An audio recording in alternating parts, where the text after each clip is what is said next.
হেঁটে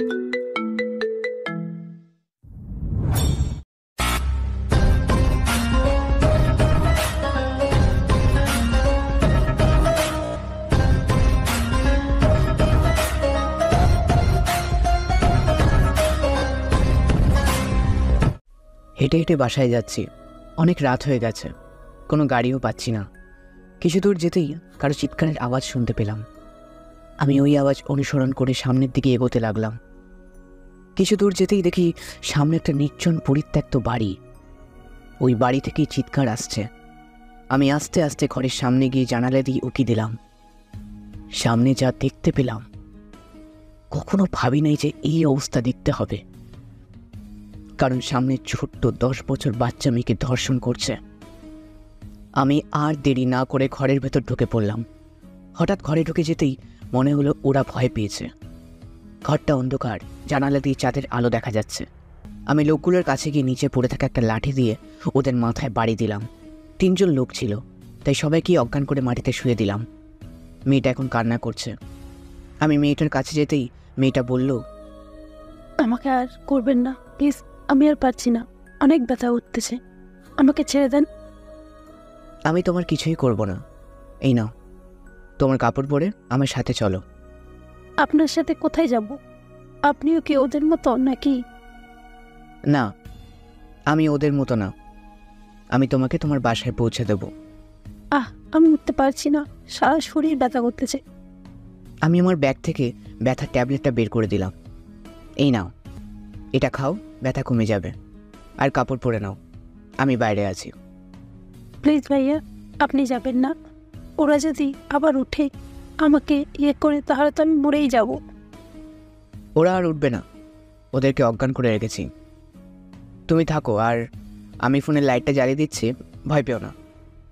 ঠিক আছে, আপনি যান, লাইট লাগবে না। আমি চলে আসলাম বাইরে। ফোনে ডায়াল পেডে গিয়ে ডেভিডের নাম্বার খুঁজতে লাগলাম। ফোন দিতে রিসিভ করে বলল, ভাই কেমন আছেন? আমি ভালো আছি, তোরা কেমন আছিস? ভাই ভালো আছি। তা হঠাৎ এত রাতে ফোন দিলেন যে? দেখ, তোর ফোনে একটা লোকেশন পাঠিয়ে দিয়েছি, ওই জায়গায় এখনই চলে আয়। ঠিক আছে ভাই, আমরা এক্ষুনি আসতেছি।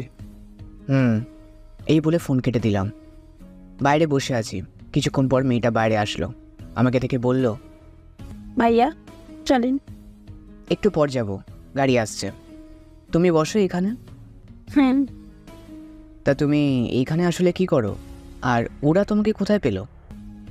আমি নরসিংগতিতে নতুন এসেছি মামার বাসায়। বিকেলে পার্কে ঘুরতে গেছিলাম একা একা। যেতে যেতে অনেক রাত হয়েছে, গাড়ি ছিল না, আর তেমন জায়গাও চিনি না। একা একা হেঁটে হেঁটে আসছিলাম, তখনই ওরা আমাকে অজ্ঞান করে গাড়িতে তুলে নিয়ে এসেছে। ও আচ্ছা, তা তোমার নাম কি, আর নরসিংদী কোন জায়গায় থাকো? আমার নাম নুসাইবা। জনতা জুট মিলের থেকে 5 মিনিট হেঁটে গেলেই আমাদের বাসা। ও আচ্ছা। আমরা কথা বলছি এমন সময় গাড়ি আসলো আমাদের সামনে। সামনের দিকে তাকিয়ে দেখি ডেভিড এসেছে। ভাই কী করতে হবে বলেন? ভিতরে 3 জন লোক আছে, ওই 3টাকে নিয়ে যা। তা নিয়ে যাবো। তা ভাই এই মেয়েটা কে? তোকে পরে সব বলবো, এখন যা। নুসাইবা চলো আমার সাথে। ভাইয়া চলেন। আমি আর নুসাইবা গাড়িতে উঠে পড়লাম। গাড়ি ড্রাইভ করছি। নুসাইবা চুপ করে বসে আছে। নুসাইবা, কাল তুমি RS হাসপাতালে এসো। কেন ভাইয়া? তোমার কিছু পরীক্ষা করাতে হবে, না হলে পরে সমস্যা হবে তোমার। ভাইয়া আপনি কি ডাক্তার? কাল 10টায় আসবে, একা একা, কাউকে নিয়ে এসো না। আচ্ছা ঠিক আছে। আমি চলে আসলাম নুসাইবাদের বাসার সামনে। এই নাও, এই কার্ডটা রাখো, যদি দরকার হয় তাহলে ফোন দিও। ঠিক আছে ভাইয়া, আমি এখন যাই। নুসাইবা চলে গেল। আমিও চলে আসলাম আমাদের বাসায়। কলিং বেল দিতেই আম্মু এসে দরজা খুলে দিল। কি রে মেঘ, তোর সাথে ওই মেয়েটা কে ছিল? কোন মেয়েটা আম্মু? গাড়িতে যে দেখলাম পাশের বাসায় নামিয়ে দিয়ে আসলি। ফ্রেশ হয়ে আসি, তারপর সব বলবো। আচ্ছা যা, ফ্রেশ হয়ে আয়, আমি খাবার রেডি করতেছি। আমি আমার রুমে চলে আসলাম। ফ্রেশ হয়ে লুঙ্গি আর গেঞ্জি পরে নিচে চলে আসলাম। এসে দেখি আব্বুও বসে আছে। আব্বু, তুমি এখনো ঘুমাও নাই? না, তোর জন্য অপেক্ষা করছিলাম, তুই কখন আসবি, তোর সাথে খাবো। তোমরা খাবার খেয়ে নিতে আমি তো আজকে নাও ফিরতে পারতাম। আমি জানি তুই আমাদের রেখে কখনো খাবার খাস না একা। আম্মু খাবার দাও, খুব ক্ষুধা লাগছে। হ্যাঁ দিতেছি। আমরা খাবার খেয়ে বসে আছি। আম্মু এসে বলল, এখন বল মেয়েটাকে। মেয়েটা পাশের বাসায় বেড়াতে এসেছিল। এরপর আস্তে আস্তে সব বলে দিলাম আম্মুকে। ও আচ্ছা, ভালো কাজ করছিস। তা ওই লোকগুলো কি করেছিস? কিছু করি নাই, ওইখানেই রেখে এসেছি। সকালে খবর দিয়ে দেবো যাতে নিয়ে যায়। ও আচ্ছা, সকাল তো হয়ে এসেছে, এখন কি ঘুমাবি নাকি? 9টায় ডাক দিবে, 10টায় মেয়েটা টেস্ট করাতে হবে। আচ্ছা ডাক দিবনি। আমি চলে আসলাম, আমার রুমে শুয়ে আছি। কখন যে ঘুমিয়ে গেছি খেয়াল নেই। ঘুম থেকে উঠলাম সকাল 9টায় আম্মুর ডাকে। আম্মু চলে গেল। আমি ফ্রেশ হয়ে নিচে চলে আসলাম। আম্মু দেখে আমার জন্য রুটি বানিয়েছে। আম্মু কষ্ট করে রুটি বানানোর দরকার কি ছিল? বাইরে খাবার খেয়ে পেট খারাপ করার দরকার নেই, রুটি খেয়ে যা। আমি 2টা রুটি খেয়ে চলে আসলাম হাসপাতালে। গাড়ি থেকে নামতেই দেখি নুসাইবা দাঁড়িয়ে আছে, ওর সাথে আরেকটা মেয়ে আছে দেখছি। আমি গাড়িটা পার্ক করে নুসাইবার কাছে চলে আসলাম। নুসাইবা চলো। ভাইয়া, ভাইয়া উনি হচ্ছেন আমার আব্বু। উনিও ডাক্তারি নিয়ে পড়তেছেন। ও আচ্ছা। আমরা কথা বলতে বলতে চলে আসলাম আমার কেবিনে। কি খাবে বলো? কিছু খাবো না ভাইয়া, কি কি করতে হবে বলেন। আমি একটা কাগজে লিখে দিলাম কি কি টেস্ট করাতে হবে। ওরা চলে গেল। আমি রোগী দেখতে লাগলাম। প্রায় 2 ঘন্টা পর ওরা আসলো আমার কাছে। নুসাইবা সব টেস্ট করিয়েছো? হ্যাঁ, এনএন রিপোর্ট। আমি রিপোর্টটা ভালোভাবে পড়ে কিছু ওষুধ লিখে দিলাম। এই নাও, এই ওষুধগুলো নিচ থেকে আমার কথা বলে নিয়ে যাবে। কোনো সমস্যা হবে না তো আর? না, আর কোনো সমস্যা হবে না। 1 মাস পর আবার একবার চেক আপ করে গেলেই হবে। তখন বোঝা যাবে কোনো সমস্যা আছে কি না। ভাইয়া, আপনাকে যে কি করে ধন্যবাদ দিব আমার বলা ভাষা নেই। আপনি খুব উপকার করেছেন আমাকে। আচ্ছা যাও এখন তোমরা, আমার আর কয়েকটা পেশেন্ট আছে। আচ্ছা ভাইয়া, ভালো থাকবেন আপনি। তুমিও ভালো থেকো। ওরা চলে গেল। আমি কয়েকটা রুগী থেকে চলে আসলাম। আমার ডেরায় এসে দেখি ওরা পানি খাওয়ার জন্য ছটপট করছে। কী রে ডেভিড, ওদের পানি দিস নাই? না ভাই, এই নরপশুদের পানি দিয়েও কিছু হবে না, ওদের ইচ্ছা করতেছে মেরে ফেলতে। তুই কি ভাবতেছিস আমি ওদের ছেড়ে দেবো না? দেখ কি করি আমি। যা আমার বক্সটা নিয়ে এত। এই নেন ভাই আপনার বক্স। আমি বক্স থেকে একটা ইঞ্জেকশন বের করে ওদের শরীরে ঢুকিয়ে দিলাম। বক্স থেকে কাটারটা বের করে ওদের সবগুলো হাতের আঙুল কেটে দিলাম। ডেভিড তুই কিচ্ছু করবি না, কি করলে করতে পারিস। ভাই আপনি একটু সরেন, আমি ওদের একটু আদর করি। একটা ভিডিও করে নে, এরপর যা করার কর। ঠিক আছে ভাই। আমি চলে আসলাম আমার রুমে। রুমটা অনেক সুন্দর করে সাজানো থাকে সবসময়, কারণ এই রুমে আমি আর ডেভিড ছাড়া অন্য কারোর অনুমতি নেই যে এখানে আসবে। প্রায় 30 মিনিট পর ডেভিডের ডাকে আমি গিয়ে দেখি ডেভিড ওদের বুকে ছোট ছোট করে লিখে দিয়েছে RS গ্যাংস্টার। ভাই ওদের এই মিডল স্টাম্প কেটে ফেলেছি, ওরা আর বাঁচবে না। ভিডিও করেছিস তো নাকি করিস নাই? ভিডিও আরও অনেক আগে করে রেখেছি, এখন ওদের কি করবো বলেন? রাতে মেন সড়কে জ্বলিয়ে দিয়ে আসবি যাতে সবাই দেখতে পায় ওর নিথর দেহটা, আর বড় করে লিখে দিয়ে আসবি যে দর্শন করেছে। ঠিক আছে ভাই, তা আপনি কি এখন চলে যাবেন নাকি থাকবেন? আমি এখন চলে যাব, একটা কাজ আছে। চলেন আপনাকে নামিয়ে দিয়ে আসি। না, আমাকে নামিয়ে দিয়ে আসতে হবে না, তোরা এইখানেই থাক। আর কালকে একটা মিশন আছে, রাতে এই জায়গায় চলে আসবি। ঠিক আছে ভাই, চলে যাব, আপনার কোনো চিন্তা করতে হবে না। তুই থাকতে আমি চিন্তা করি না। এই বলে চলে আসলাম বাইরে। গাড়িটা স্টার্ট দিয়ে বাসায় চলে আসলাম। কলিং বেল দিতেই আম্মু এসে দরজা খুলে দিল। আম্মু, আব্বু কোথায় গেছে? তোর আব্বু তো অফিসে গেছে, কি জানি একটা কাজ আছে বলে।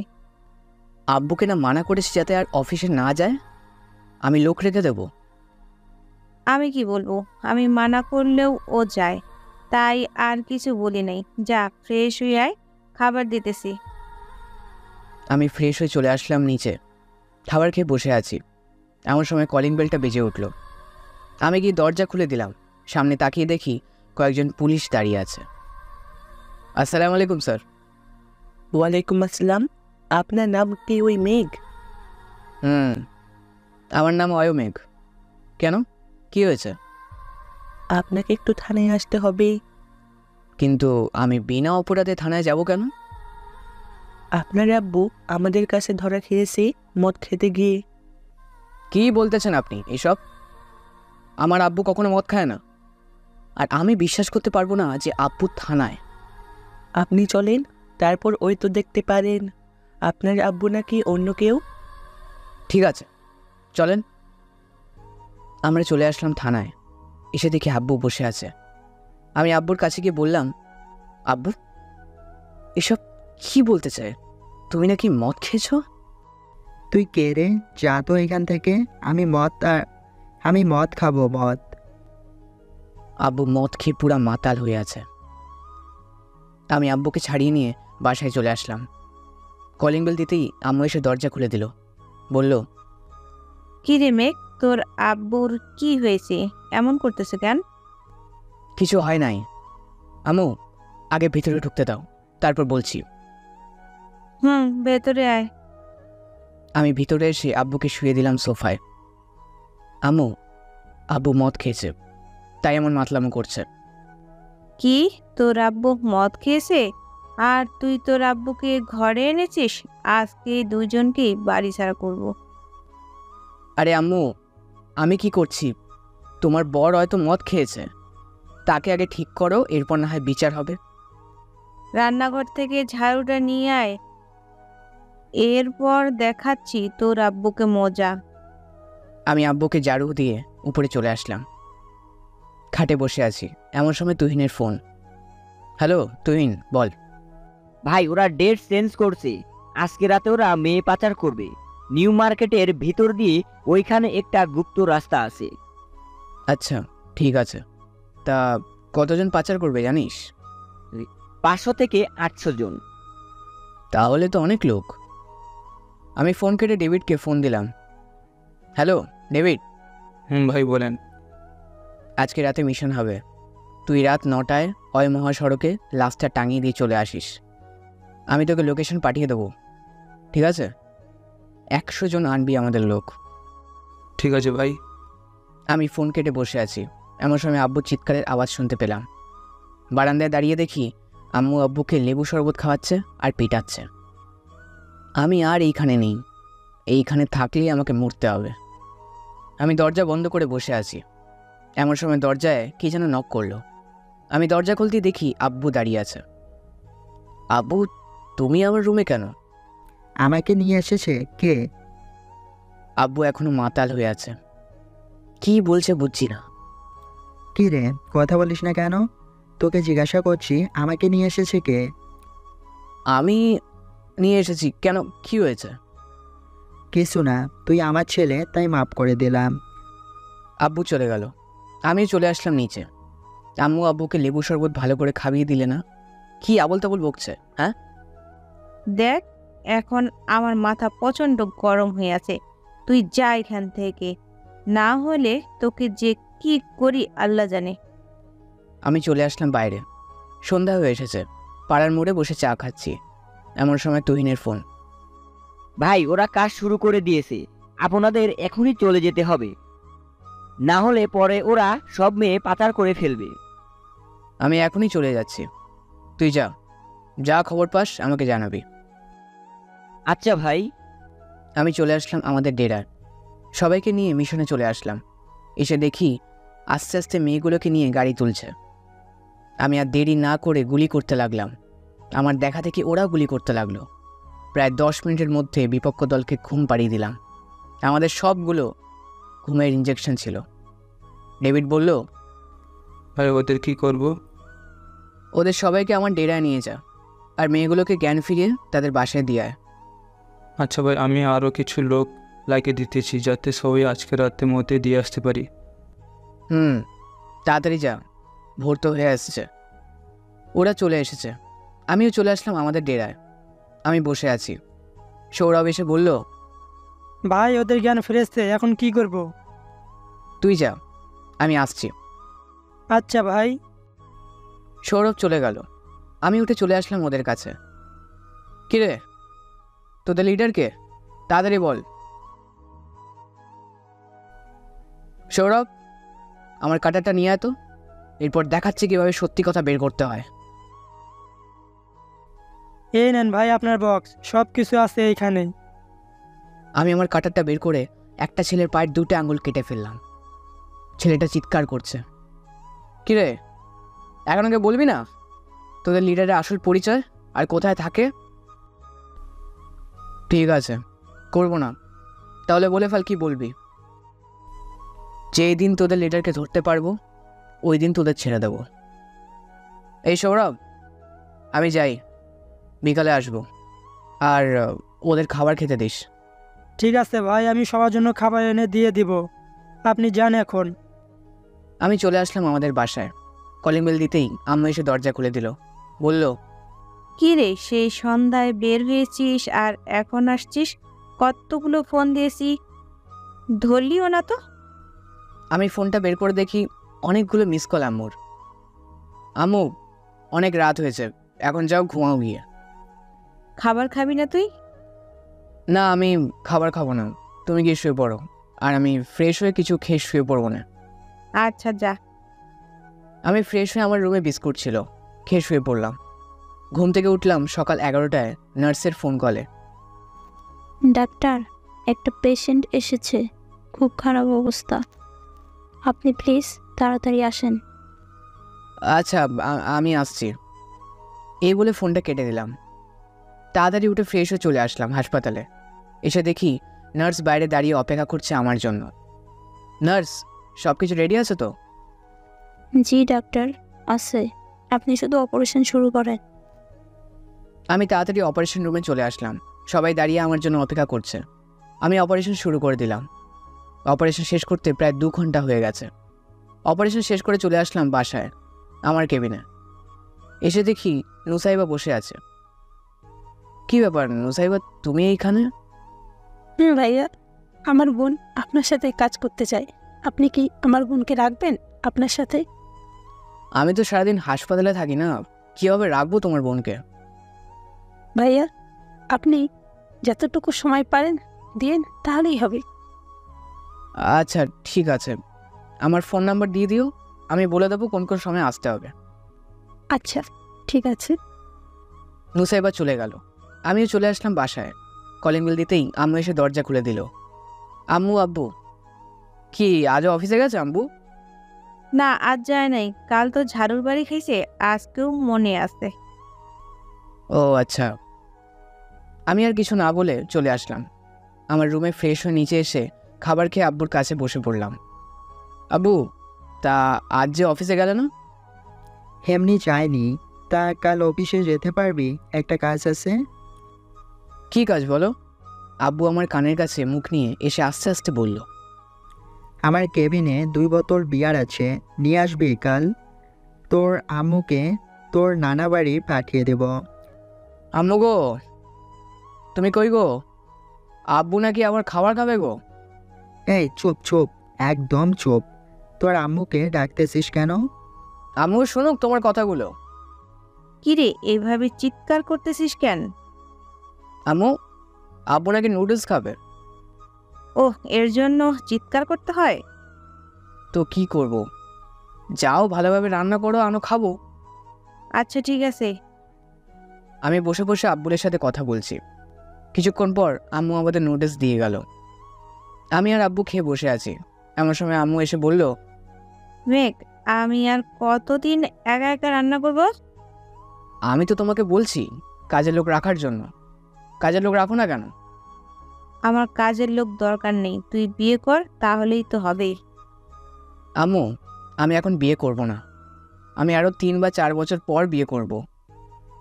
তাহলে আমাদের মরার পর বিয়ে করিস, যাতে আমাদের নাতি নাতনি দেখে যেতে না পারি। আম্মু, এইসব কথা বলবে না। যদি আমার কোনো পছন্দ হয় তাহলে তো আমি বলবোই তোমাদেরকে। এইসব বলছি, এমন সময় ডেভিডের ফোন কল। ভাই সবাইকে দিয়ে এসেছি, ভালো করেছিস, খাওয়া দাওয়া করেছিস। ভাই। আমি আসছি একটু পর। ঠিক আছে ভাই। আমি ফোনটা কেটে দিলাম। ফোন কেটে বসে আছি, এমন সময় আম্মু আসলো, বলল, কি রে, কোথাও যাবি না কি? ও আমার একটা কাজ আছে, ওইটা করতে যাব। ও আচ্ছা, ঠিক ভাবে যাস। আমি চলে আসলাম আমাদের ডেরায়। এসে দেখি সবাই খাবার খাচ্ছে। সৌরভ, খাবার খেয়েছিস তুই? ভাই, আপনি খেয়েছেন? খেয়েছি। নে, এই টাকাটা দিয়ে কিছু কিনে আন সবার জন্য। ঠিক আছে ভাইয়া। আমি চলে আসলাম আমার কেবিনে। কিছুক্ষণ পর ডেভিড আসলো। কী রে ডেভিড, রাতে ঘুমাস নাই? তোর চোখ লাল হয়ে গেছে কেন? না ভাই, আজকে ঘুম হয় নাই, তাই চোখ লাল দেখাচ্ছে। যা এখন গিয়ে ঘুমা, আমি আছি এখানে।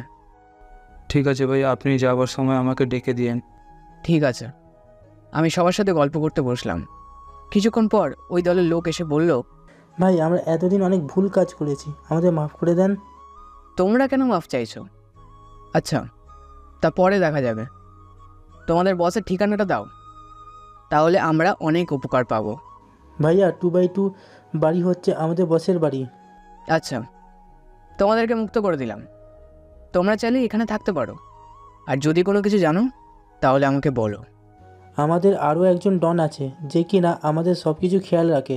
আমাদের সবার জন্য একটা করে চিপ আছে, ওই চিপগুলো ফলো দিলেই আর কোনো কথা ওরা শুনতে পারবে না। তাহলে এখন যে তুমি কথাগুলো বলছো, ওইগুলো কি শুনি নাই? আমরা চিপ পুড়িয়ে ফেলেছি, তাই ওরা আর শুনতে পারবে না। ও আচ্ছা, সবাইকে বলো যে চিপগুলো ফেলে দিতে। আমি তোমাদের সব ব্যবস্থা করব। ঠিক আছে ভাইয়া। লোকটা ইশারা দিয়ে কি যেন বোঝালো। সবাই চিটগুলো খুলে আমার কাছে দিয়ে গেল। আমি ভালো করে দেখতে লাগলাম, একটা ক্লু পেলে কোনো কিছু করা যাবে। আমি সবগুলো দেখতে লাগলাম। একটা চিপের ওপরে চোখ পড়তেই দেখলাম 2.0 লেখা। যাক, পেয়ে গেছি ক্লু। আমি এই ল্যাপটপটা বের করে 2.0-তে ঢুকতেই দেখি আমাদের গ্যাংয়ের একটা লোকের ছবি। এ ডেভিড, এদিকে আয় তো। ভাই বলেন। এই দেখ, এইটা আমাদের গ্যাংয়ের লোক না? কেন, কি হয়েছে? এই ছেলেটাকে ধরে নিয়ে, এরপর বলছি কি করি ছেলেটাকে। এই শোন, এদিকে আয়। ভাই বলেন। আমি হুসাইনের কাছে এসে তার কলার চেপে ধরে দুই গালে দুটো চড় বসিয়ে দিলাম। কিরে, আমার খেয়ে আমার পরে আমার হয় ক্ষতি করিস, তাই না? ভাই সরি, মাফ করে দেন। তা এই কাজ কতদিন ধরে করছিস বল? আর আমাদের কি কি খবর ওইখানে পাচার করিস সব বলবি। ভাই, আমি এই তো মাত্র 1 মাস হবে, আর আপনার গ্যাংয়ের কোনো কথাই ওইখানে বলি না। আমি জানি আপনি যদি জানতে পারেন আমি এইসব কাজ করেছি, তাহলে আমাকে মেরে ফেলবেন। আচ্ছা যা, তোকে ছেড়ে দেবো। তুই বল কি কি জানিস। ভাই, এখন MS ডন একটা শহরের বড় হোটেলে আছে। আপনি যদি বলেন আমি আনতে পারি ওনাকে। আচ্ছা যা, তোকে দিলাম, আজকের মধ্যে আনবি, না হলে বুঝতে পারছিস তো কি করব। ভাই বুঝতে পারছি। আমি এখনই ফোন দিতেছি আসার জন্য। যেইভাবেই হোক আমি ওনাকে এনে দিব আপনার সামনে। হুসাইন চলে গেল। আমি ভালো করে তাকিয়ে দেখি হুসাইনের গলায় একটা লকেট 2.0 লেখা। এ হুসাইন, দেখে যা তো। ভাই বলেন। তোর গলার লকেটটা খুলে দে আমার কাছে। না ভাই, এটা আমার শেষ বাবার দেয়া রকেট। তোকে দিতে বলেছি, দে। আর আমি তো এটা নিয়ে যাব না, শুধু দেখব। এ নেন ভাই। তোর হাত দেখা। হাতে ওইটা কি? কিছু না ভাই। আমি হুসাইনের হাতে দেখি একটা চিপ। কি রে, তুই কি আমাকে এতই বোকা ভেবেছিস যে আমি কিছু দেখতে পারি নাই? আমি চিপে ভালো করে দেখি এখনও চালু আছে। আমি ভালো করে চিপটা গুছতে লাগলাম যাতে নষ্ট হয়ে যায়। এ ডেভিড, এটাকে বেঁধে রাখ, এরপর এর ব্যবস্থা করছি। ভাই কোথায় যাবেন নাকি? RS রেস্টুরেন্টে যা, সব থেকে বড় এবং সুন্দর রেস্টুরেন্ট এটা। আচ্ছা চলেন। আমি তাড়াতাড়ি চলে আসলাম আমার রেস্টুরেন্টে। এসে দেখি শালাবাবু বের হয়ে যাচ্ছে একটা ব্যাগ নিয়ে। ডেভিডকে ইশারা করতেই ডেভিড চলে গেল তাকে ধরতে। ভাই চলেন, ধরে ফেলেছি। তুই গাড়িতে যা, আমি আসছি। ঠিক আছে ভাই। আমি চলে আসলাম ম্যানেজারের কেবিনে। আমি যেতেই আমাকে দেখে আটকে উঠল ম্যানেজার। স্যার, আপনি এইখানে কি করেন? দেখতে আসলাম কি করা হচ্ছে আমার এই হোটেলে। স্যার আমি কিছু জানি না। তুই জানিস না তো কে জানে? তোকে তো দায়িত্ব দিয়েছে। তুই না দেখে কিসের লোক ঢোকাস হোটেলে? আর কখনো ঢুকবো না প্লিজ, এইবারের মতো মাফ করে দেন। ঠিক আছে, আর এই মাসের কত টাকা হয়েছে সবগুলো দে। ঠিক আছে, এই নেন। এই মাসে 90,47,000 টাকা হয়েছে। আমি টাকাগুলো নিয়ে চলে আসলাম গাড়িতে। ডেভিড, গাড়ি চালা। এখন কি বাসে যাব নাকি ডেরায় যাব? ডেরায় যা, আগে ওর খবর নে, তারপর না হয় দেখা যাবে কি করি। ঠিক আছে। আমি চলে আসলাম ডেরায়। গেটটা রেখে দুইটাকে একসাথে আনলাম। হুসাইন, দেখ তো এই ছেলেটা নাকি। এই ছেলেটাই আমাদের বস। আমি আমার কাটারটা নিয়ে MS গ্যাংস্টারের 2 পার 2 আঙুল কেটে দিলাম। হুসাইন ভয় শেষ, অজ্ঞান হওয়ার মতো অবস্থা। কিরে হুসাইন, এখন ভয় পাচ্ছিস তাই না? আগে ভয় করে নাই যে আমার খাস, আমার সর্বনাশ করিস। ভাই মাফ করে দেন, আমি আর কিছু করব না, আমাকে ছেড়ে দেন। আগে তোর এমন অবস্থা করব, তারপর না হয় ছাড়বো। এটা বলতেই হুসাইন আমার পায়ে পড়ে গেল। বলল, ভাই আমার বউ বাচ্চা আছে, প্লিজ ছেড়ে দেন, আমি আর কখনো কিছু করব না। আপনি চাইলে অন্য কোনো শাস্তি দেন, আমি মাথা পেতে নেব। ঠিক আছে, যা ছেড়ে দিলাম। তোর একটা কাজ করতে হবে। কি কাজ করতে হবে বলেন? এইটার সব আঙুলগুলো কেটে ফেলবি আর বুক চিরে ফেলবি। এরপর আমাকে ছবি তুলে আমার কাছে পাঠিয়ে দিবি, তাহলে তোকে মাফ করে দেবো। ঠিক আছে ভাই, আপনি যান, আমি 10 মিনিটের মধ্যেই আপনাকে ছবি তুলে পাঠাচ্ছি। আমি চলে আসলাম। বাসায় কলিং বেল দিতেই আম্মু এসে দরজা খুলে দিল। আমি ফ্রেশ হয়ে নিচে চলে আসলাম। আব্বু, এ নাও, এখানে 90 লক্ষ টাকা আছে, রেখে দাও, পরে নিয়ে নেব। ঠিক আছে, তোর যখন দরকার হবে তখন নিয়ে নিস। ঠিক আছে। আম্মু, খাবার দাও। খাবার টেবিলে বস, খাবার দিতেছি। আমি খাওয়া দাওয়া করে চলে আসলাম আমার রুমে। ফোনের দিকে তাকিয়ে দেখি ফোন বাজছে। রিসিভ করতেই ওই পাশ থেকে মেয়ে কণ্ঠে বলল, আপনি কি ডাক্তার মেঘ? হ্যাঁ, আপনি কে বলছেন? আমি যেই হই না কেন, প্লিজ আমার আম্মুকে বাঁচান, তাড়াতাড়ি হাসপাতালে আসেন। আচ্ছা, আমি এখনই আসছি। এই বলে হাসপাতালের জন্য রেডি হয়ে নিচে চলে আসলাম। আম্মু বলল, কি রে, এখন আবার কোথায় যাচ্ছিস? হাসপাতালে জরুরি একটা কাজ আছে। এই বলে চলে আসলাম বাইরে। বাইকটা নিয়ে ফুল স্পিডে হাসপাতালের দিকে রওনা দিলাম। 7 মিনিটের মধ্যেই চলে আসলাম হাসপাতালে। লিফট দিয়ে চলে আসলাম ICUতে। নার্স, এইখানে একটা রুগী এসেছিল নাকি? হ্যাঁ, আপনাকে ডাকতেছে একটা মেয়ে। আমি ভিতরে যেতেই দেখি নুসাইবার বোন। কি ব্যাপার, আপনি ফোন দিয়েছিলেন নাকি? আমিই ফোন দিয়েছি, একটু দেখবেন আমার আম্মুর কি হয়েছে। আমি চেক আপ করে দেখে বললাম, তোমার আম্মুর ডায়াবেটিস বেড়েছে আর জ্বর আছে অনেক। আমি কিছু ওষুধ লিখে দিচ্ছি, ওইগুলো খাওয়ালেই ভালো হয়ে যাবে। ঠিক আছে। আর কোনো কিছু কাজ আছে নাকি? ডাক্তার, একটা পেশেন্ট এসেছিল 2 মাস আগে, উনি আজ এসেছে। ও আচ্ছা, আমার কেবিনে পাঠিয়ে দিও, আমি আসছি এখন। ঠিক আছে ডাক্তার। মেঘলা, আমি এখন আই, যদি কোনো প্রয়োজন হয় তাহলে ফোন দিও আবার। ঠিক আছে। আমি চলে আসলাম আমার কেবিনে। এসে দেখি সেই লোকটা বসে আছে। আসসালামু আলাইকুম চাচা। ওয়ালাইকুম আসসালাম। বাবা, কেমন আছো? আলহামদুলিল্লাহ, ভালো আছি। আপনি কেমন আছেন? আমিও ভালো আছি।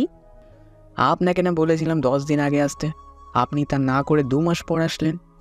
বাবা, আমার কাছে টাকা ছিল না, তাই আসি নাই। এইখানে ফ্রি চিকিৎসা করা হয়, আপনি আসবেন, আপনার কোনো টাকা লাগবে না, আমি ওষুধও নিয়ে দেবো আপনাকে। ঠিক আছে। আমি চাচাকে চেক আপ করে চলে ওষুধ দিয়ে দিলাম। চাচা, আবার 10 দিন পর আসবেন, আর যদি কোনো গরিব লোক থাকে তাহলে এখানে পাঠিয়ে দেবেন, ফ্রি চিকিৎসা করিয়ে দেব। ঠিক আছে। আমি চলে আসলাম বাসায়। কলিং বেল দিতেই আব্বু এসে দরজা খুলে দিল। কিরে, হুট করে কোথায় চলে গেলি? আর কোথায় থেকে আসলি? হাসপাতাল থেকে আসলাম। ও আচ্ছা, যা ফ্রেশ হয়ে আয়, কথা আছে তোর সাথে। আমি ফ্রেশ হয়ে চলে আসলাম নিচে। হ্যাঁ আব্বু, বলো। তোর কি টাকাগুলো বেশি প্রয়োজন হবে নাকি? না আব্বু, কেন? গরিবদের একটা বস্তি আছে, ওইখানে ছোট ছোট ঘর বানিয়ে দিতাম। আর এখন তা দেশের পরিস্থিতি খুব খারাপ, লোডশেডিংও বেশি। আব্বু, আচ্ছা, তোমার যা ইচ্ছা করো, আমি আসছি একটু পর। আবার এখন কোথায় যাবি? বাইরে থেকে আসছি, তুমি থাকো। তাড়াতাড়ি আসিস, রাতে একসাথে খাবো কিন্তু। ঠিক আছে। আমি চলে আসলাম বাইরে। ফোনটা বের করে দেখি ডেভিডের অনেকগুলো মিস কল। ফোনটা সাইলেন্ট করা ছিল, তাই বুঝতে পারি নাই। আমি আর দেরি না করে ডেভিডকে ফোন দিলাম। Hello David. ভাই আপনি কোথায়? এই তো আসছি। তাও হঠাৎ এতগুলো ফোন দিলি যে? সৌরভকে কারা যেন মেরে হাসপাতালে ভর্তি করিয়ে দিয়ে গেছে। কী বলছিস? এইসব সৌরভকে কারা মারবে, আর মারলই কেন? আপনি একটু আসেন, আপনাকে কি যেন বলবে ডেভিড। কোন হাসপাতালে আছিস এখন? বল, আমি আসছি। আপনার হাসপাতালে ওই আছে, আপনি আসেন। ঠিক আছে, আমি এখনই আসছি। ফোনটা কেটে দিয়ে গাড়িটা নিয়ে চলে আসলাম হাসপাতালে। এসে দেখি ডেভিড বাইরে বসে আছে। কী রে ডেভিড, সৌরভ কোথায়? সৌরভ ভিতরে আছে। আমি ভিতরে গিয়ে দেখি মেঘলা সৌরভকে পায়ে ব্যান্ডেজ বেঁধে দিচ্ছে। পাশে রুদ্র আছে। রুদ্র, তুই কখন আসলি? এই তো 1 ঘন্টা আগে এসেছি। ও আচ্ছা। আমি সৌরভের কাছে এসে দাঁড়িয়ে আছি। রুদ্র আর মেঘলা, তোমরা একটু বাইরে যাও, আমি আসছি একটু পর। মেঘ, তোর সাথে কথা আছে, বাইরে আসিস। ঠিক আছে। ওরা বাইরে চলে গেল। আমি সৌরভের মাথায় হাত দিয়ে সৌরভ চোখ খুলল। কী রে, তোর এই অবস্থা করেছে কে? ভাই, আমার গার্লফ্রেন্ড সোয়া করেছে। সোয়াই হচ্ছে এই গেমের মাস্টার মাইন্ড। ওর বাড়ির অ্যাড্রেস দে, আজকে তোর গার্লফ্রেন্ডকে মেরেই ফেলবো। প্লিজ ভাই, ওকে মারবেন না। ওর সাথে আমার 4 বছরের রিলেশন। আমি ওর সব কথা বলে দিয়েছি, তাই আমাকে এইভাবে মেরেছে। আচ্ছা ঠিক আছে, মারবো না। ওর বাড়ির অ্যাড্রেস দে। 9-7 ওর বাসা। আচ্ছা তুই এখন ঘুমা, আমি আছি এখানেই। এই বলে বাইরে চলে আসলাম। এসে দেখি ডেভিড বসে বসে ফোনে যেন কি দেখছে। আমি ওর সামনে না গিয়ে ওর পেছনে দাঁড়িয়ে দেখি ডেভিড একটা ছোট্ট মেয়ের সাথে কথা বলছে। মেয়েটা বলল, আমি ডেভিডের সামনে যেতেই ডেভিড ফোনটা কেটে দিয়ে বলল, ভাই সৌরভ কি বলেছে? তেমন কিছু না। আচ্ছা সৌরভ, তোকে একটা কথা বলি, সত্যি করে বলবি তো? ভাই আমি কি কখনো আপনার কাছে মিথ্যা কথা বলেছি যে আজকে মিথ্যা কথা বলবো? না বলিস নাই। আচ্ছা তোর কি বাড়ি যেতে ইচ্ছা করে না? না ভাই, আমার বাড়িতে কেউ নাই। আমি তো আপনাকে বলেছিলাম যে আমার মা বাবা আমাকে ফেলে চলে গেছে। আচ্ছা, তা তোর যে এত সুন্দর একটা মেয়ে আছে, আমাকে বলিস নাই কেন? ভাই আপনি আমার মেয়েকে দেখেছেন কিভাবে, আর জানেন ওই কিভাবে আমার মেয়ে আছে? সেসব পরে বলবো না, এক সময়। এখন তুই এক কাজ কর, আজকে তুই তোর বাড়িতে চলে যাবি। 10 দিনের ছুটি দিলাম তোকে, অনেক দিন হয়তো হলো যাস না। মেয়ের কথাটা রাখ অন্তত। ডেভিড আমাকে জড়িয়ে ধরে কান্না করে দিল। ভাই আমি ভাবতাম আপনি শুধু গরিবদের ওই সাহায্য করেন, আমাদের দিকটা হয়তো খেয়াল করেন না। আজ দেখলাম আপনি সত্যি অনেক ভালো মানুষ, আপনার কাছে কারো তুলনা করা যায় না। আরে পাগল ছেলে, কান্না করছিস কেন? আরে আমি তোর বয়সে ছোট হলেও আমি অনেক কিছু বুঝি। যা এখনই চলে যা। আর এই নে আমার এটিএম কার্ডটা, তোর মেয়ের জন্য যা খুশি নিয়ে নিস, যত টাকা লাগে নিস। তোর কাছে টাকা চাইবো না, তুই অনেক পরিশ্রম করিস। না ভাই, আমার কাছে টাকা আছে, আপনার টাকা লাগবে না। তোকে নিতে বলেছি নে, আর আমার কালো গাড়িটা নিয়ে যা, তোর মেয়েকে নিয়ে ঘুরিস। আর যদি কোনো খবর পাস তাহলে ফোন দিয়ে বলে দিস, আসতে হবে না। আচ্ছা ভাই। আমি চলে আসলাম আমার কেবিনে। এসে দেখি রুদ্র আর মেঘলা বসে আছে। কী রে রুদ্র, তুই দেশে আসবি আমাকে একবারও খবর দিলে না? কিছু জিনিস আনতাম। বন্ধু, তোর সাথে তো ছোটবেলা থেকেই কাটিয়েছি, তোর কি প্রয়োজন আমি সব জানি, আমাকে বলতে হবে না। জানিস তো, নিয়ে আসতি। নিয়েই তো এসেছি, এই নে তোর বক্স। কী রে, আগের বারের তুলনায় এইবার বেশি ওজন মনে হচ্ছে। সব কিছু ডবল ডবল এনেছি তোর জন্য। ভালো করেছিস। আমি ডেভিডকে ফোন দিলাম, কিছু জিনিস তাকে দিয়ে দিই, তার বউ আর মেয়েকে দিয়ে দেবে। Hello David. ভাই বলেন। চলে গেছিস নাকি? না ভাই, গাড়ি বের করতেছি পার্ক থেকে। কিছু কি প্রয়োজন নাকি? তুই একটা আমার কেবিনে আসিস গাড়িটা রেখে, এখনই। ঠিক আছে। আমি কয়েকটা পাঞ্জাবি আর কয়েকটা শাড়ি প্যাকেট পরে ফেললাম, আর ডেভিডের মেয়ের জন্য চুড়ি আর ছোট 2টা ড্রেস দিয়ে দিলাম। আমার ফুফাতো বোনের জন্য এনেছিলাম। কিছুক্ষণ পর ডেভিড আসলো, বলল, ভাই কিসের জন্য ডেকেছেন বলেন? এই না, এগুলো নিয়ে যাও। কি আছে এই কার্টুনের ভিতরে? বাড়িতে গিয়ে খুলিস, সামান্য কিছু জিনিস আছে, এখন যেতে পারিস। আচ্ছা ভাই। আমি বসে আছি চেয়ারে, ডেভিডও চলে গেল। রুদ্র বলল, আচ্ছা মামা, ছেলেটা তোকে ভাই ভাই বলে ডাকে কেন? আর বেডে যে ছেলেটা শুয়ে আছে সেও তোকে ভাই ভাই বলে ডাকে, বুঝলাম না কিছু। তোর কিচ্ছু বুঝতে হবে না, তুই এখনও ছোট, বড় হ, এরপর না হয় বলবো। কিসের জন্য ভাই ভাই বলে ডাকে আমাকে? আমি একজন ডাক্তার আর আমার যথেষ্ট জ্ঞান আছে। বল কিসের জন্য ডাকে? বলবো না অন্য এক সময়, এখন বলা যাবে না। না বললে তোকে আর জোর করে কি করব? তা এখন কি বাসায় চলে যাবি নাকি পরে যাবি? এখনই চলে যাব। তুই থাকবি নাকি চলে যাবি? আমি কাল বিকাল পর্যন্ত আসি, সে আগের মতোই টাইম করে। ঠিক আছে। আমি চলে আসলাম নিচে, পকেট থেকে একটা চাবি বের করে গাড়িটা স্টার্ট করে দিয়ে চলে আসলাম বাসায়। কলিং বেল দিতেই আম্মু এসে দরজা খুলে দিল। বলল, ভালো করেছিস, এখন তোর আব্বু ফোন দিত তোকে। ও আচ্ছা। আমি আমার রুমে চলে আসলাম। ফ্রেশ হয়ে এসে দেখি ডেভিডের ফোন। হ্যালো ডেভিড, বল। ভাই আমাকে হাইওয়ে পুলিশ ধরেছে, আমি কিনা রাত পাচার করি। তুই ফোনটা পুলিশের কাছে দে, আমি বলে দিচ্ছি। ঠিক আছে। এই যে ভাইয়া, এই নেন, কথা বলেন। আসসালামু আলাইকুম স্যার। ওয়ালাইকুম আসসালাম, কে বলতেছেন? আমি বিখ্যাত বিজনেসম্যান সাইফুল চৌধুরীর একমাত্র ছেলে মেঘ চৌধুরী বলছি। উনি হচ্ছেন আমার বন্ধু। আর আপনারা কি বলেন? ওনাকে ধরলেন যে উনি ড্রাগস পাচার করে। স্যার, আমরা ওনাকে সন্দেহ করেছি, তাই ধরেছি। গাড়িতে কিছু পেয়েছেন নাকি? না, গাড়িতে কিছু পাই নাই। তাহলে ধরলেন কেন? আমি কি আপনার স্যারের কাছে ফোন দেবো নাকি? না স্যার, বলার দরকার নেই, আমরা ওনাকে এখনই ছেড়ে দিতেছি। হ্যাঁ, আর ওনার কাছে ফোনটা দেন, আমি বলে দিচ্ছি। এই নেন আপনার ফোন, কথা বলেন। ভাই আমাকে ছেড়ে দিয়েছে। আচ্ছা যা, আর কোনো কিছু যদি খবর পাস জানাস। ভাই জানাবো। আমি নিচে এসে দেখি আমার ফুফাতো বোন চলে এসেছে। ভাইয়া ভাইয়া, আমার ড্রেস কোথায়? এই নে তোর ড্রেস। পছন্দ হয়েছে তো? পছন্দ তো হয়েছে, কিন্তু তুমি না বলছো 4টা দিবে আমাকে, 2টা কেন? এই কালার আর নেই, আর আনি নাই। মিথ্যা বললাম, কারণ পিচ্ছি মেয়ে রেগে আবার আমাকেও মায়েরা দিতে পারে। ও আচ্ছা। আমি চলি। ফুফু কোথায়? আমি রান্নাঘরে বলছে তোমাকে যেতে। আমি চলে আসলাম রান্নাঘরে। ফুফু কি রান্না করছে?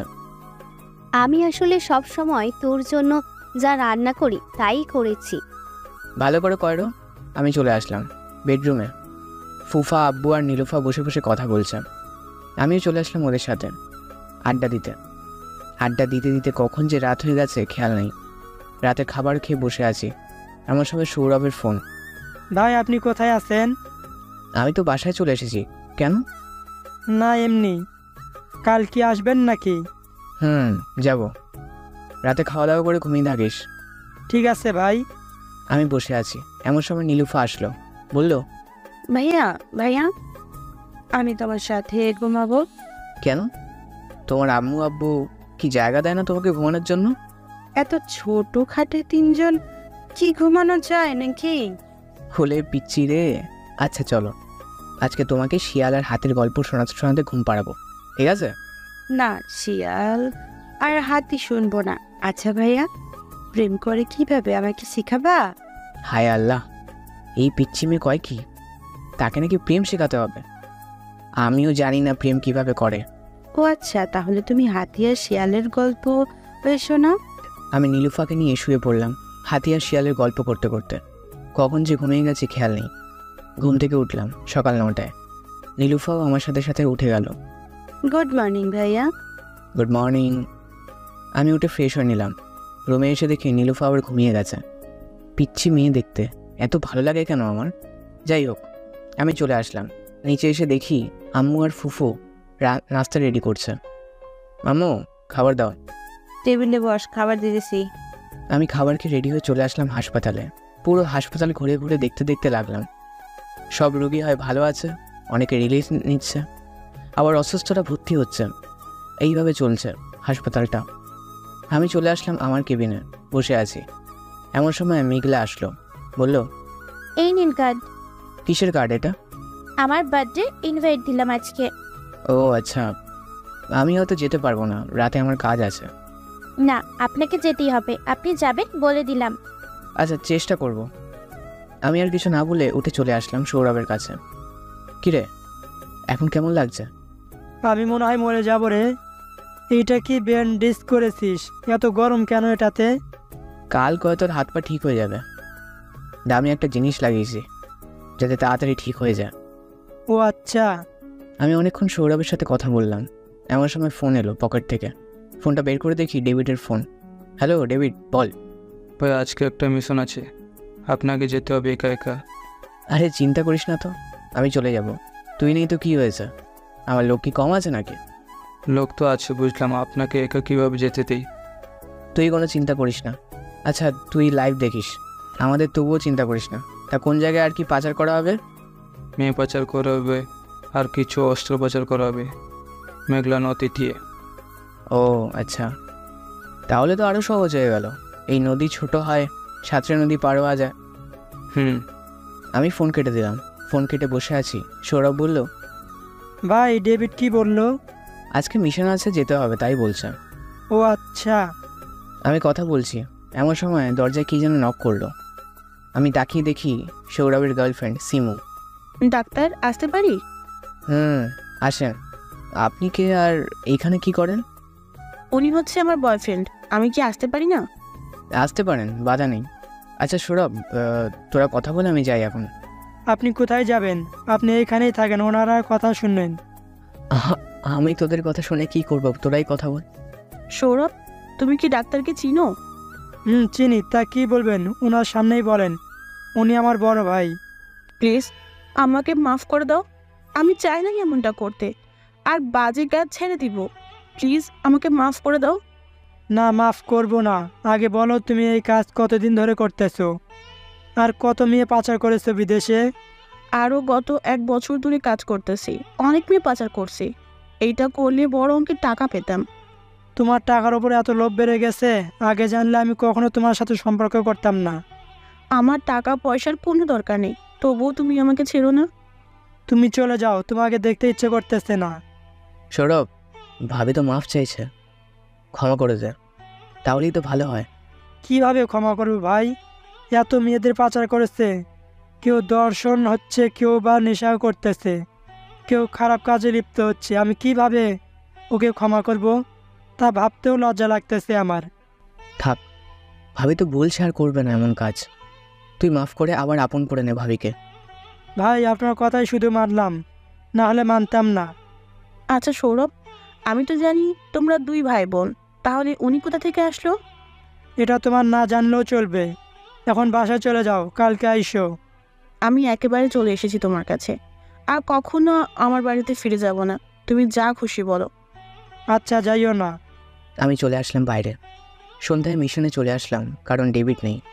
আমাদের সাথে ডেভিড থাকলে সে সব খেয়াল রাখতো, কাকে কোন জায়গায় দেবে, কে ভালো স্নাইপার চালাতে পারে, সব কিছু জানে ডেভিড। গাইস সবাই শোনো, আমি তো জানি না কি কেমন পিস্তল চালাতে পারো। এদিকে আসো, আমি তোমাদের 4টে টিম করে দিই। ভাই দেন, ভালো হবে। আমি 4টে দল বানালাম, সবাইকে বুঝিয়ে দিলাম কে কোন জায়গায় থাকবে। প্রতিটা দলে 2-3টা করে স্নাইপার শুটার দিয়েছি। আমি চলে আসলাম আমার গাছের নিচে, বসে আছি। কিছুক্ষণ পর দূরবীক্ষণ যন্ত্রটা দিয়ে দেখি ওরা আসছে। আমি সবাইকে ইশারায় বলে দিলাম যাতে রেডি থাকে। ওরা আসতেই আমরা গুলি করা শুরু করলাম। ওদের কিছু হলো না। যাই হোক, আমি বেশি দেরি না করে চলে আস্তে আস্তে দেখতে লাগলাম কোনো মানুষ আসেনি। এমন সময় সামনের দিকে ভালো করে তাকিয়ে দেখি সিমু ওদের সাথে আসছে। আমি সাথে সাথে ফোন দিলাম সৌরভকে। কী রে, তোর গার্লফ্রেন্ড আবার সেই কাজ শুরু করেছে, এখন কি করব বল? ভাই আপনার যা খুশি করেন, আমি আর বাধা দিব না। আচ্ছা, ওর ব্যবস্থা তুই তোর নিজের হাতে করবি, আমি কিছু করব না। ঠিক আছে ভাই। আমি ফোন কেটে আবার মিশনে মনোযোগ দিলাম। প্রায় 30 মিনিটে মিশন শেষ। সিমুর পায়ে একটা গুলি করেছি যাতে পালিয়ে কোথাও না যেতে পারে। আমি সিমুর কাছে গিয়ে বললাম, কী ব্যাপার মিস সিমু, এখন আপনি কোথায় যাবেন? এর জন্য হয়তো সৌরভকে হাসপাতালে পাঠিয়েছেন আপনি, তাই না? কে আপনি, আর এসব কী করে জানেন? আপনার পরিচয় দেন। আমার পরিচয় জানতে হবে না। সৌরভ আপনার কি করে আল্লাহ ভালো জানে, আমি কিন্তু কিছু করব না। এই তোরা সবাইকে গাড়িতে ওঠা, আমি এটাকে নিয়ে আসছি। ঠিক আছে ভাই, আমরা সবাই ওদেরকে গাড়িতে তুলতেছি, না হলে কেউ পালিয়ে যেতে পারে। ঠিক আছে তোল। ওরা সবাইকে গাড়িতে তুলতে থাকলো, আমি ওদের সাথে সাহায্য করছি। সবাইকে নিয়ে চলে আসলাম আমাদের ডেলায়। কী রে, এইখানে কি কেউ এসেছিল? এমন হয়ে আছে কেন সব কিছু? মনে হয়েছিল এসেছিল, না হলে কি এইখানে এমন অবস্থা হতো। আমি তাড়াতাড়ি করে চলে আসলাম আমার কেবিনে। সিসি ক্যামেরায় দেখতে লাগলাম কি এসেছে, কিন্তু কোনো ক্লু পেলাম না। আমি বাইরে এসে বললাম, কী রে আমাদের রুমের লক সৌরভ আর ডেভিড ছাড়া তো কেউ জানে না। তাহলে এমন হলো কেন? আমরা কিছু জানি না। আচ্ছা, সবাইকে জেলে রেখে ফ্রেশ হয়ে খাওয়া দাওয়া করে নেয়, অনেক রাত তো হয়েছে। ভাইয়া, আপনিও ফ্রেশ হয়ে নেন। না, বাসায় গিয়ে খেতে পারবো। এই বলে চলে আসলাম বাইরে। গাড়িটা নিয়ে বাসার উদ্দেশ্যে রওনা দিলাম। কিছুক্ষণের মধ্যেই চলে আসলাম বাসায়। কলিং বেল দিতেই আম্মু এসে দরজা খুলে দিল। রিপিট, আম্মু তুমি কি ঘুমাও না নাকি? তোর জন্য জেগে আছি, আর এত রাতে তুই কোথা থেকে আসছিস? এইখান থেকেই তো আম্মু, একটা কাজ করি তো, রাতে ওইখানে সময় দিতে হয়। ও আচ্ছা, যা ফ্রেশ হয়ে আয়, খাবার খেয়ে নিস। তোর রুমে খাবার দিয়ে এসেছি। ঠিক আছে। আমি আমার রুমে চলে আসলাম। ফ্রেশ হয়ে খাওয়া দাওয়া করে বিছানায় শুয়ে পড়লাম। এমন সময় ডেভিডের ফোন। হ্যালো ডেভিড, বল। ভাই আপনি কি চলে এসেছেন ডেরা থেকে? কেন? ডেরায় 60 লক্ষ টাকা ছিল, মনে নেই আপনাকে বলতে? কাল তো আবার যাব, পরে নিয়ে আসবো না। ঠিক আছে, তাহলে এখন ঘুমান, আমি বিরক্ত করলাম না, বিরক্ত করার কি আছে। আমি ঘুমিয়ে পড়লাম। ঘুম থেকে উঠে সকাল 11টায় ফ্রেশ হয়ে নাস্তা করে হাসপাতালে চলে আসলাম। আজ তেমন কাজ নেই, তাই চলে আসলাম ডেরায়। এসে দেখি সবাই খাওয়া দাওয়া করছে। কী রে, এখন খাওয়া দাওয়া করছিস কেন? ভাই, মাত্র উঠলাম, ফ্রেশ হয়ে খাবার খেতে বসলাম। আপনি কেউ দিব নাকি? না, আমি খেয়ে এসেছি। এই বলে আমি চলে আসলাম আমার রুমে। এসে দেখি একটা কালো ব্যাগ রাখা। ব্যাগটা খুলতেই কেমন যেন আওয়াজ বাজতে লাগলো। আমি আস্তে আস্তে ব্যাগটা খুলে দেখি বোম রাখা, আর 10 মিনিট আছে ফুটে যাবে। আমি ব্যাগটা নিয়ে তাড়াতাড়ি করে চলে আসলাম নদীর পাড়ে। ব্যাগটা খুলে বোমটা ফেলে দিলাম পানিতে। পড়ার সাথে সাথেই ফেটে গেল। ব্রিজের উপরে পানি উঠে এসেছে। যাক, বাঁচা গেল। আমি ডেভিডকে ফোন দিলাম। কী রে, তুই কি আমার রুমে বোম রেখেছিলি কালো ব্যাগে? না তো ভাই, আমি তো লাল একটা ব্যাগ আপনাকে ডেয়ারের টাকা দিয়ে এসেছিলাম। কালো ব্যাগ কোথা থেকে আসলো? আচ্ছা রাখি, পরে কথা বলবো আবার। আমি ফোন কাটতেই আম্মু ফোন দিল। হ্যালো আম্মু, বলো। কোথায় আছিস রে? এই রে, রাস্তায় কেন? তোর আব্বু কেমন যেন করতেছে, একটু তাড়াতাড়ি আসবি? আমি এখন আসছি। এই বলে গাড়িটা স্টার্ট করে চলে আসলাম বাসায়। কলিং বেল দিতেই আম্মু এসে দরজা খুলে দিল। আম্মু, আব্বু কোথায়? তোর আব্বুর রুমে যা, গিয়ে দেখ। আমি দৌড়ে রুমে চলে আসলাম। রুমে এসে দেখি আব্বু শুয়ে আছে। আব্বু, কী হয়েছে তোমার? তেমন কিছু হয় নাই, ঔষধ খাই নাই তো, তাই এমন হয়েছে একটু। আমি আব্বুকে চেক আপ করে বললাম, ঠিক মতো ওষুধ খেতে হবে না তো? তাহলে তো এরকম হবেই। খাবো তো, একটা বিয়ে করে নে, নাতি নাতনির মুখটা অন্তত দেখে মরি। আব্বু এমন কথা বলে কেন? আর কখন এমন কথা বলবে না।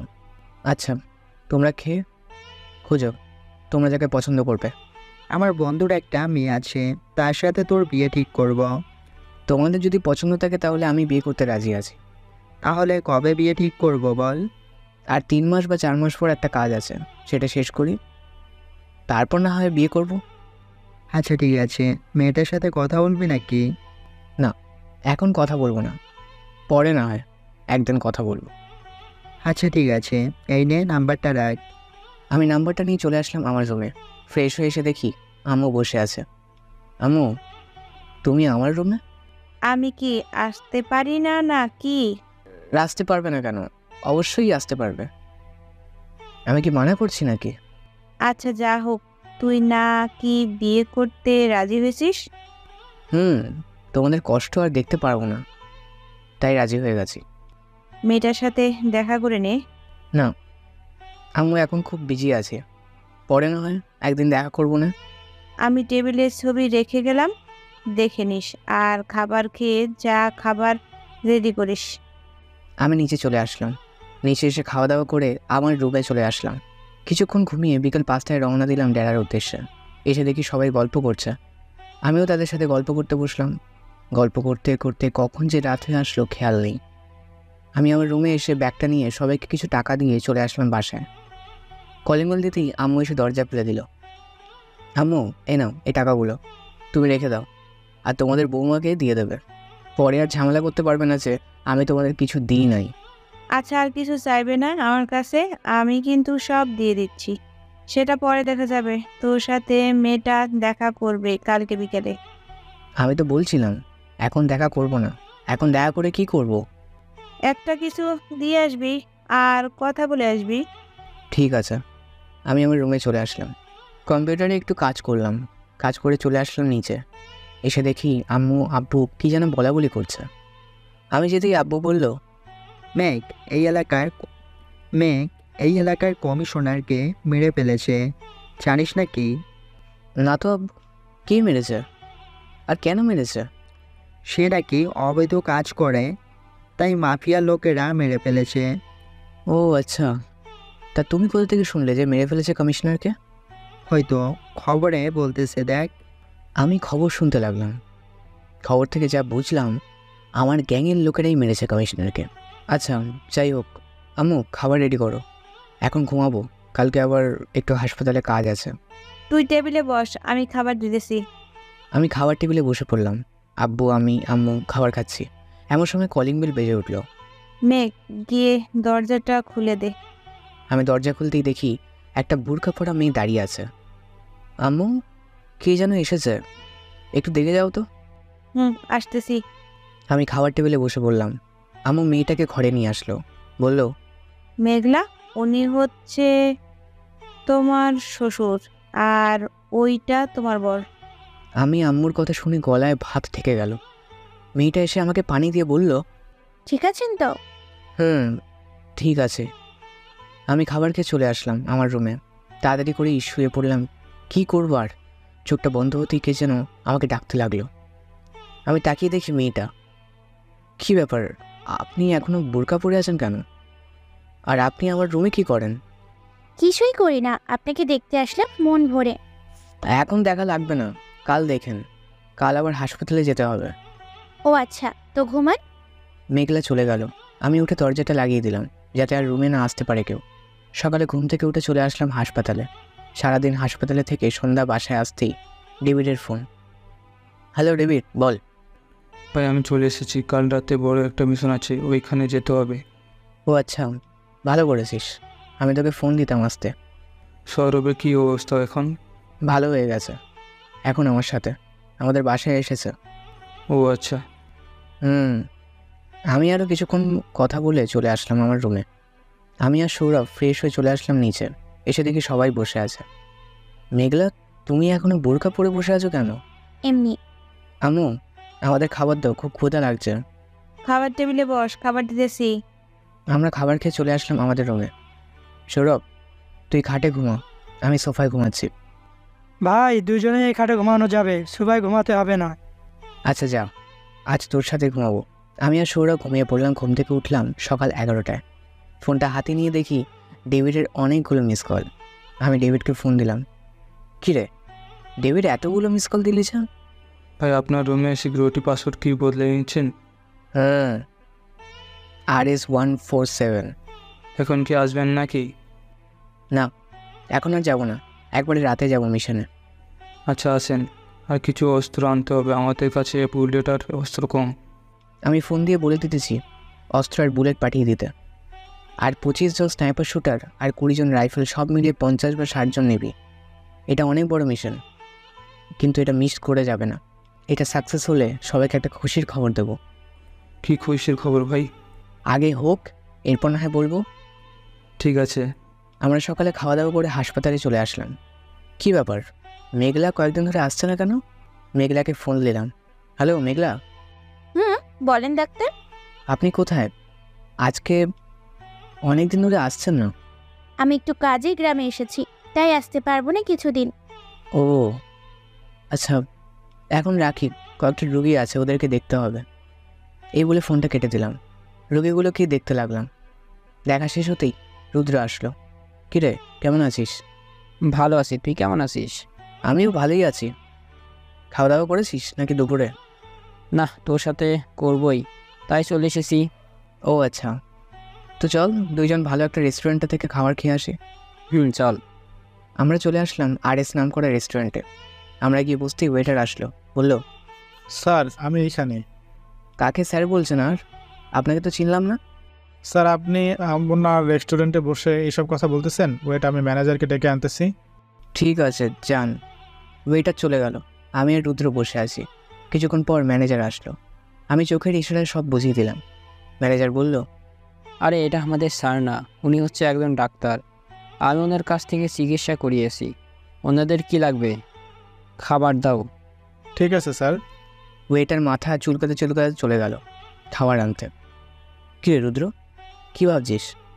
কি আর ভাববো, ভাবতেছি লোকটা যা বললো সত্যি কি না।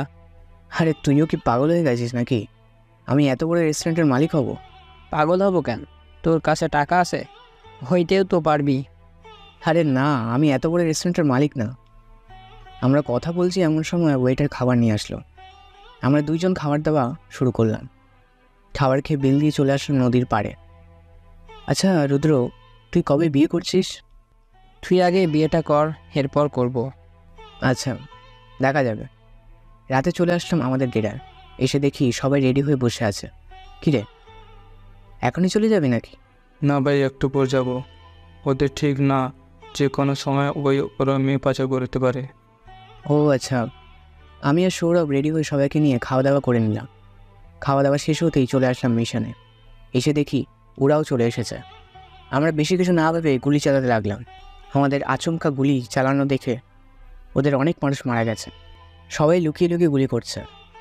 ডেভিড, তুই এদিক সামলা, আমি ভিতরে গিয়ে ডনকে ধরি। ভাই আমিও আসি আপনার সাথে। না, আমার সাথে আসতে হবে না, কারো তুই এদিক সামলা। এই বলে আমি আস্তে আস্তে গাড়ির নিচে চলে আসলাম। যাক, গাড়ির নিচে এসেও ভালো হলো, কারণ গুলি করতে পারছি। হঠাৎ মনে হলো গাড়ি স্টার্ট দিতেছে কেউ, তাই আমি তাড়াতাড়ি করে গাড়ি পাংচার করে দিই যাতে আর যেতে না পারে।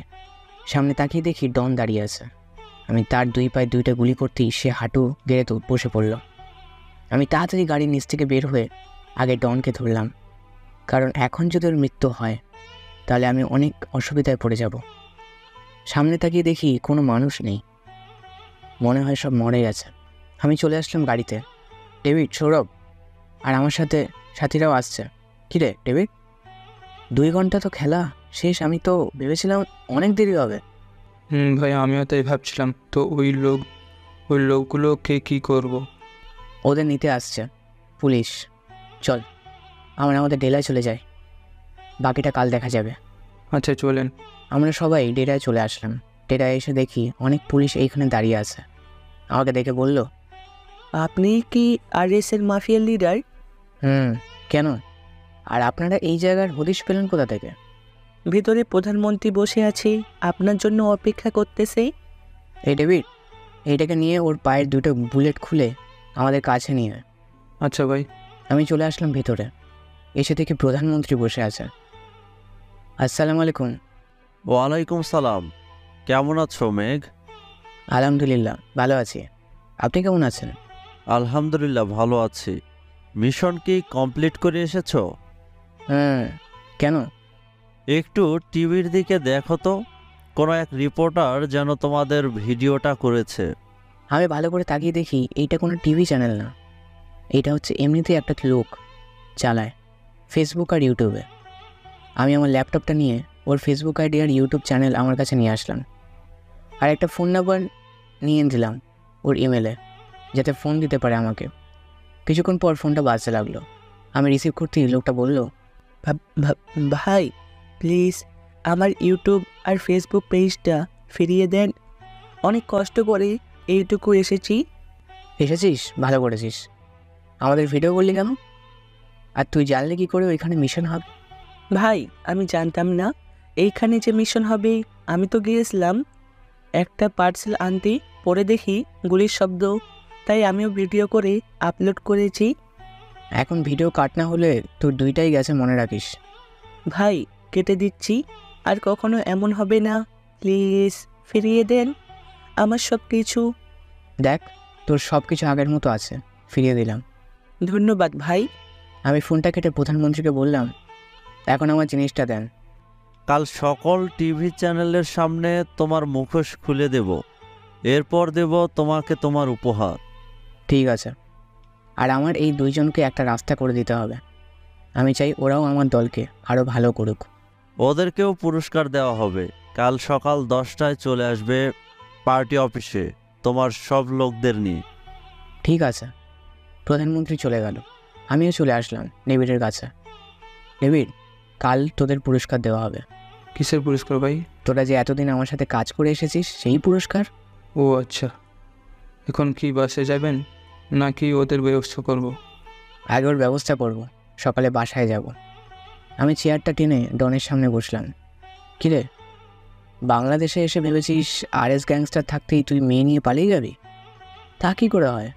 এইসব বলতেছি আর একটা করে পায়ের আঙুল কাটছি। তুই মরে গেলে আমার কিছু যায় আসে না, তুই মরে যা ভালো হবে। প্রধানমন্ত্রী তো দেখেই গেছেন, আর কাল তোর মুখোশ খোলা হবে। তুই বাইরের দেশ থেকে এসে বাংলাদেশ থেকে মেয়ে নিয়ে যাস, তোর কত বড় সাহস! এই বলে আরেকটা আঙুল কেটে ফেললাম, এক পাশ সবগুলো আঙুল কেটে ফেললাম।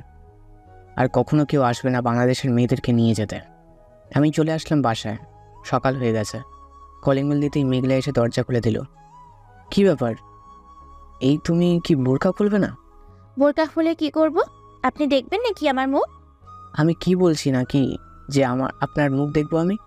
তো বোরকা খোলার কথা কেন বললেন? আপনার গরম লাগে না এই বোরখায়? না, আমার গরম লাগে না। আর সারা রাত কোথায় ছিলেন আপনি? বন্ধুদের সাথে কেন? এমনি বিয়েটা হোক, এরপর থাকবো বন্ধুদের সাথে। ও আচ্ছা, তাই না? আমি আস্তে আস্তে মেঘলার দিকে এগোচ্ছি, হঠাৎ আম্মু বলল, কি রে মেঘ, কখন আসলি? আম্মুর কণ্ঠ শুনে মেঘলাকে পাশ কাটিয়ে চলে আসলাম। আম্মুর কাছে এই তো এখন আসলাম। আচ্ছা, আর কতদিন বাইরে থাকবি? বিয়ের পর তো আর বাইরে যেতে পারবো না, এখনই যাব। আচ্ছা যাস, যা ফ্রেশ হয়ে আয়, তোর জন্য রুটি বানিয়েছি। এখন আবার রুটি বানাতে গেলে কেন? আমি বাইরে থেকে খেয়ে নিতাম। আমি বানাই নাই, মেঘলা বানিয়েছে। আমি ফ্রেশ হয়ে খাবার টেবিলে বসতেই মেঘলা আমার প্লেটে রুটি দিল। আমি রুটির সাইজ থেকে ফিক করে হেসে দিলাম। আমার হাসি দেখে আম্মুও হাসছে। মেঘলা বলল, কি ব্যাপার, তোমরা হাসতেছো কেন? এমনি হাসছি তো। তোমার রুটি কি ইন্ডিয়া থেকে বর্ডার গেছে নাকি? কেন? রুটি ইন্ডিয়া থেকে বর্ডার যাবে কেন? তো রুটির সাইজ এমন হয়েছে কেন? এইখানে পুরা এইখান দিয়ে লম্বার, এইখান দিয়ে কিছুই নাই। এইভাবে কেউ রুটি বানায় নাকি? আমি যতটুকু পেরেছি ওইখান খান, এত বেশি খাইতে হবে না। আচ্ছা বাবা, আচ্ছা। ডাল দেন এখন। এই নেন। আমি রুটি আর ডাল মুখে দিতেই মনে হলো লবণের জায়গায় চিনি দিয়েছে সব কিছুতেই। কি রে, কি হয়েছে, এমন করতেছিস কেন? লবণের জায়গায় চিনি দিয়েছে, খেয়ে দেখ। আম্মু খেয়ে বলল, দিয়েছে তো কি হয়েছে, মেয়েটা যে রান্না করতে পারছে তাই যথেষ্ট। যা বাহির থেকে খেয়ে আয়, আমি রান্না বানাইতেছি। রান্না বসাতে হবে না, আমি খাবার আনছি। আচ্ছা যা। আমি বাজারে চলে আসলাম, রুটি আর বাজি নিয়ে বাসায় চলে আসলাম। খাওয়া দাওয়া করে বসে আছি, এমন সময় দেখি উপর থেকে কে যেন নামছে। আমি ভালো করে তাকিয়ে দেখি এটা তো মেঘলা আমার সাথে কাজ করে। কি ব্যাপার, চমকে গেলেন যে? তুমি এখানে কেন? তো কে থাকবে আমার সাথে? ওই বিয়ে ঠিক হয়েছে তোমার। আমি কিছু বলতে যাব, এমন সময় ফোনটা বেজে উঠলো। আমি তাকিয়ে দেখি প্রধানমন্ত্রী ফোন দিয়েছে। আসসালামু আলাইকুম। ওয়ালাইকুম সালাম। মেঘ, তোমার জন্য বসে আছি সবাই, এখনো তো আসলে না। আমি ঘড়ির দিকে তাকিয়ে দেখি সকাল 10টা বেজে গেছে। আসছি, 10 মিনিট লাগবে আসতে। আচ্ছা আসো। আমি কিছু না বলেই চলে আসলাম বাইরে। গাড়িটা নিয়ে পার্টি অফিসের দিকে রওনা দিলাম। সৌরভ আর ডেভিডকে বলেও দিলাম আসতে। আমি গিয়ে দেখি ওরা চলে এসেছে। কিরে, তোরা আমার আগে কিভাবে আসলি? আমরা কাছেই ছিলাম, তাই তাড়াতাড়ি চলে এসেছি। ও আচ্ছা, চল তাহলে। চলেন। আমি চলে আসলাম পার্টি অফিসের ভেতরে। সবাই আমার জন্য অপেক্ষা করছে। সরি গাইস, আমার আসতে একটু দেরি হয়ে গেছে। এই নাও, তুমি কিছু কথা বলো। আর এখন তোমার সব কথা লাইভ হচ্ছে সমস্ত টিভি চ্যানেলে। আমি মাইকটা নিয়ে বলতে থাকলাম। আমাকে হয়তো অনেকেই চেনেন, আমি একজন ডাক্তার। অনেকে আমাকে চেনে গরিবের বন্ধু বলে। আমি আজকে এসেছি একটা কারণে। আজ 10 বছর চলছে আমি RS গ্যাংস্টারের লিডার হয়ে কাজ করছি। গতকাল রাতে আমি একটা বড় মিশনে ছিলাম। আমি ভাবতেও পারিনি যে খুব সহজে আমরা বিজয়ী হয়ে যাব। এই হচ্ছে সৌরভ আর এই হচ্ছে ডেভিড। ডেভিডের আসল নাম হচ্ছে সাগর। আমি ডেভিড বলেই ডাকি সবসময়। আমার বিপদের বন্ধু হচ্ছে আমার এই লোকগুলো। অনেক সাহায্য করেছে আমাকে, তাই আজ আপনাদের সাথে দেখা করতে পেরেছি। আমি আর কিছু বলবো না, এইটুকু বললাম। আরও অনেক কিছু বলার ছিল, আবার না হয় অন্যদিন বলবো। এই নাও মেঘ, তোমার পুরস্কার। এইটা তোমার সারা জীবন খেয়েও শেষ করতে পারবে না। আর ডেভিড, সৌরভ, তোমাদের ছোট করে এই জিনিসগুলো দিলাম, আর বাকি সবাই এইগুলো নিয়ে যাও। আমি চাচ্ছিলাম আমার এই দুইজন বন্ধুকে আমার গ্যাংয়ের লিডার বানিয়ে দিতে। এখন আপনারা কি বলেন? আমরা তোমাকেই দেখতে চাই গ্যাংস্টার হিসেবে। মাননীয় প্রধানমন্ত্রী, আপনি কি বলেন? মেঘ, সবাই যখন চাইতেছে তুমি ওই থাকো। আর সৌরভ, ডেভিড, তোমাদের জন্য একটা ব্যবস্থা করা হয়েছে। এই বছর তো শেষ হয়ে এসেছে, অর্থমন্ত্রী রিটায়ার নিবে। মেঘ, তুমি কাকে অর্থমন্ত্রী বানাবে এই দুজনের কাছ থেকে? সৌরভ, তুমি কি বলো? ভাই, আমি তো বেশি লেখাপড়া করি নাই, সাগর ভাইকে অর্থমন্ত্রী বানিয়ে দেন। ডেভিড, তুমি জানুয়ারি মাস থেকে অর্থমন্ত্রী হবে। সৌরভ, তুমি না হয় মেঘের ডান হাত হয়ে থাকো, পরে যদি একটা সিট খালি হয় তখন না হয় তোমাকে বসিয়ে দেব। ঠিক আছে। আমরা সবাই খাওয়া দাওয়া করে নিলাম। খাওয়া দাওয়া করে সবাই বসে আছি। প্রধানমন্ত্রী বলল, মেঘ, তোমার নাকি বিয়ে ঠিক হয়েছে? সামনের মাসে 10 তারিখে। ও আচ্ছা, তোমার আব্বুর সাথে কথা হয়েছে গতকাল রাতে, উনি বলেছে তোমার বিয়ে। ও আচ্ছা। আমি আরও কিছুক্ষণ কথা বলে সবাই নিয়ে চলে আসলাম ডেরায়। আচ্ছা, তোমরা সবাই খুশি হয়েছো তো নাকি? ভাই, সবাই খুশি হয়েছি, কারণ প্রধানমন্ত্রীর কাছ থেকে আমরা উপহার পেয়েছি। ডেভিড তো অর্থমন্ত্রী হয়ে যাবে, এখন খোঁজ খবর দেবে কে আমাদের? ভাই, অর্থমন্ত্রী হয়েছে তো কী হয়েছে? আমি যখন আপনার গ্যাংয়ের সাথে কাজ করেছি, অর্থমন্ত্রী হওয়ার পরও আপনার সাথে কাজ করে যাব। তাহলে তো ভালোই হলো। দেখতে দেখতে কেটে গেল একটা মাস। রুমে শুয়ে আছি, এমন সময় আম্মু এসে বলল, কি রে মেঘ, হাসপাতালে যাবি না নাকি? না আম্মু, আজকে হাসপাতালে যাব না, কাল যাব। তাহলে চল, বিয়ের কেনাকাটা করে ফেলি গিয়ে। বিকালে যাব না, এখন যেতে পারবো না। আচ্ছা, তোর যেটা ইচ্ছা। আমি শুয়ে আছি, এমন সময় মেঘলার ফোন কল। হ্যালো মেঘলা, বলো। কি করো এখন? কিছু করি না, তুমি কি করো? শুয়ে আছি। আজকে কি বিয়ের কেনাকাটা করতে যাবে? আজকে যাব।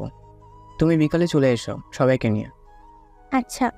আমি আরও কিছুক্ষণ কথা বলে চলে আসলাম নিচে। এসে দেখি আম্মু আব্বু কি যেন হিসাব করছে। আব্বু, কি হিসাব করছো?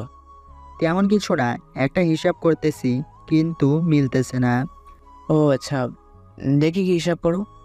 এই দেখ, গত মাসে 1,97,00,000 টাকা ইনকাম হয়েছে অফিস থেকে, আর এই মাসে কিনা 80 লক্ষ টাকা ইনকাম হয়েছে। আমার হিসাব অনুযায়ী এই মাসে 2 কোটি টাকার উপরে ইনকাম হওয়ার কথা। আমি সব কিছু হিসাব করে দেখলাম 2,23,00,000 টাকা ইনকাম হয়েছে। আব্বু, টাকাটা কোন অফিস থেকে এসেছে? গাজীপুর থেকে এসেছে। আচ্ছা, তোমরা বিকালে বসুন্ধরা মার্কেটে চলে যাও, আমি গাজীপুর থেকে আসছি। এখন গিয়ে কি করবি? আগে ম্যানেজারের সাথে দেনা পাওনাটা হিসাব করি, তারপর না হয় বাকিটা বলবো তোমাকে এসে। আচ্ছা, যা তাহলে।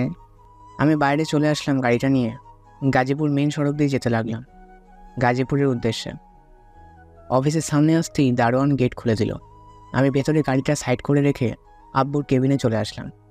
এসে দেখি ম্যানেজার বসে বসে কাজ করছে। ম্যানেজার সাহেব। জি স্যার, বলেন। এই মাসে হিসাবটা দেন আমাকে। স্যার, এই মাসে 2,23,00,000 টাকার ইনকাম হয়েছে, এই দেখেন। দেখেছি। আপনি আব্বুকে 40 লক্ষ টাকা দিয়েছেন, আর বাকি টাকা কোথায় গিয়েছে? স্যার, আমার সাথে একটু চলেন, আমি দেখাচ্ছি বাকি টাকা কোথায় দিয়েছি। আমি ম্যানেজারের সাথে যেতে লাগলাম। ম্যানেজার সব কর্মীকে একসাথে ডেকে বলল, স্যার, এই দেখেন সবার হাতে 2টা করে আঙুল কাটা গেছে, আর এই দেখেন এই ছেলেটার কি হয়েছে, ওর এক হাত পুরোটাই কেটে গেছে। আরও দেখতে চান? এই দেখেন এই ছেলেটার কি একটা অবস্থা হয়েছে। গত 2 সপ্তাহ আগে এই অফিসে আগুন লেগেছে, আমি রাতে ছিলাম না, একটা কাজে ঢাকায় গিয়েছিলাম। এই ছেলেটা 2 কোটি টাকা বাঁচিয়েছে নিজের জীবন দিয়ে। এখন আপনি যদি বলেন আমি টাকাগুলো খেয়ে ফেলেছি, তাহলে বলতে পারেন আমি টাকা খেয়ে ফেলছি।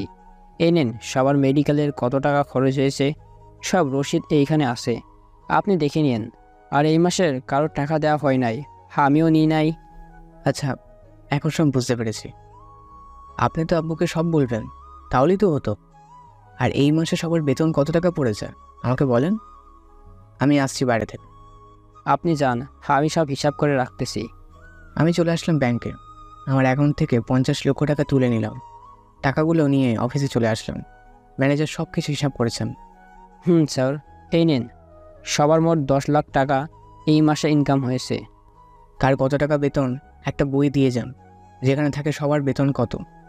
এই নিন, সব আছে। সবাইকে বলেন মেশিন বন্ধ করে আসতে, সবার সাথে কথা আছে। ঠিক আছে। সবাই চলে আসলো। আমি বলতে শুরু করলাম, আমি আর আব্বু হয়তো এসবের কিছুই জানি না। যদি জানতাম তাহলে আগেই আসতাম। আজকে সবারই টাকা দিয়ে দেবো। সবাই এই দিকে আসেন। এই নেন আপনার এই মাসের বেতন আর 3 লক্ষ টাকা। এটা আমি খুশি হয়ে দিলাম। সবার টাকা দিয়ে দিলাম, ম্যানেজার রয়েছে শুধু। ম্যানেজার, আপনার টাকা আপনার অ্যাকাউন্টে পাঠিয়ে দেবো। এই বলে চলে আসলাম বাইরে। গাড়িটা নিয়ে চলে আসলাম বাড়িতে। ঘরের দিকে তাকিয়ে থেকে 3টে বাজে, তাই আমি গেলাম না। কলিং বেল দিতেই মেঘলা এসে দরজা খুলে দিল। আমি ভিতরে চলে আসলাম। তাকিয়ে দেখি আব্বু সোফায় বসে আছে। আব্বু, সব কিছু জানতে পেরেছি, কেন টাকা কম দিয়েছে। এরপর আমি আব্বুকে সব খুলে বললাম। যাক, ভালো করেছিস। বিকাল তো হয়ে এসেছে, যা ফ্রেশ হয়ে খাওয়া দাওয়া করে নেই, এরপর না হয় কেনাকাটা করতে যাব। ঠিক আছে।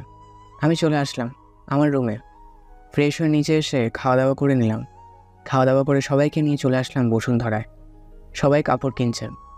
আমি বসে আছি, এমন সময় প্রধানমন্ত্রীর ফোন। আসসালামু আলাইকুম। ওয়ালাইকুম সালাম। মেঘ, তুমি কোথায় আছো? বিয়ের কেনাকাটা করতে বসুন্ধরা এসেছি।